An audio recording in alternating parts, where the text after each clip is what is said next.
Okay, everyone, today I want to talk about an interesting subject. I want to talk about the spectrum of fatherhood. Now, a lot of you guys, they know fatherhood as one thing. You've grown up in a nuclear family, you only know one side of the spectrum. Now, I grew up with an anonymous donor who then turned into an open donor, so I can show you guys a few more other areas of biological fatherhood. You could also say this is the spectrum of biofatherhood, because being an anonymous donor has nothing to do with fatherhood, but you are the biological father. Now, on the one end, we have what we call or know as the nuclear families, right? The nuclear family fathers, traditional families where you have a wife and the father is very involved. He sees his kids every day. He spends time with his children every day. He might even be a stay-at-home father. So we have the stay-at-home father here. We have the single father. They are all on this side of the spectrum, very involved. So you could say this is kind of less involved, all the way to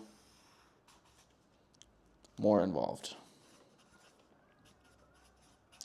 So I want to share this with you guys to understand that in order to be a father, a biological father, you do not necessarily have to do that or just that. Now, I do want to be a nuclear family father in the future, not necessarily a single father, because I don't see myself as a stay-at-home person. I don't think it's healthy for my testosterone levels, and I know I can't handle that very well. So I hope that I can be a nuclear family father within the next year or so as well. But I'm already an open donor. I'll get to that later. Now, on the other side of the spectrum, you would ask, who's less involved or not involved at all, is an anonymous donor.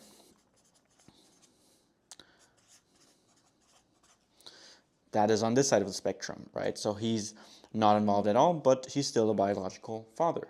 Now, my own father started as an anonymous donor.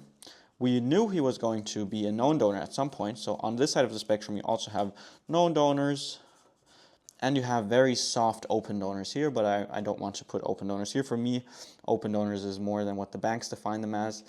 So I'm putting known donors here. So this means you know who they are. A known donor could also be a divorced father, right? More on this side of the spectrum, right?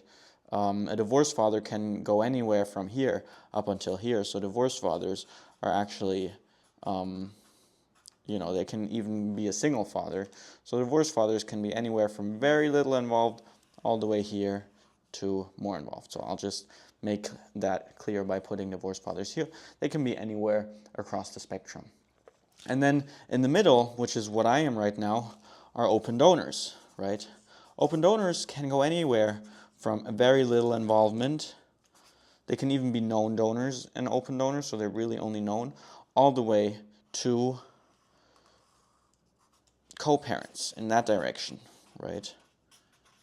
So an open donor is kind of the middle thing between a co-parent and an anonymous donor. So it's someone who you know, who's open and connected. You can reach out to him. The child can reach out to him, but he's not a involved father, and he's not a co-parent. And co-parents, there can be more or less involvement. I know open donors who are more involved than divorced fathers. I know open donors who are more involved than co-parents. So open donors, they really cover a big spectrum, but they're usually not there day for day. They're not stay at home, they don't raise the children, but they can be anywhere on here. This basically explains the spectrum. I think that this side of the spectrum is critical. I do not personally think this is a good kind of spectrum for a father to be. It depends on how many other male role models the child has in its life. It's not necessarily bad either. I think what's great is open donors, open fathers, co-parents, involved fathers. Single fathers are doing a great thing and being there for their children, taking care of their children, stay-at-home fathers, nuclear families. I love those as well, because usually I would say this side of the spectrum is the healthiest for the children, given that the father is a great father and a healthy father, of course. If he's abusive or terrible person, then not. So yeah, what we do with the Open Donor Association is we basically say, okay, there's much more men who want to be inside this spectrum, let's say this whole area, not necessarily divorce, right? But there's much more men in here in this spectrum than that want to be here than we thought. And so can we help these men become open donors and connect to recipients? Of course we can.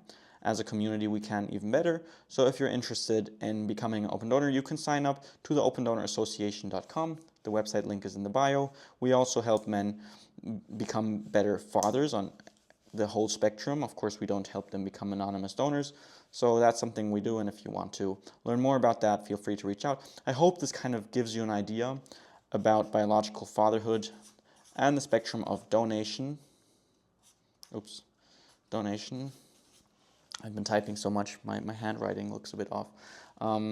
So that you get a better feeling for where you are as a father, where you want to be as a father, what you think is a great thing. And I really would love men to understand that, hey, there's not just one good way of being a father. There are many ways of being a good, available father for your children. And what you choose on going, or the path you go, also depends a lot on your partner and what your reproductive partner or your wife or your girlfriend might want from you. So yeah, I hope this kind of helps you guys a bit, and I will see you guys next time.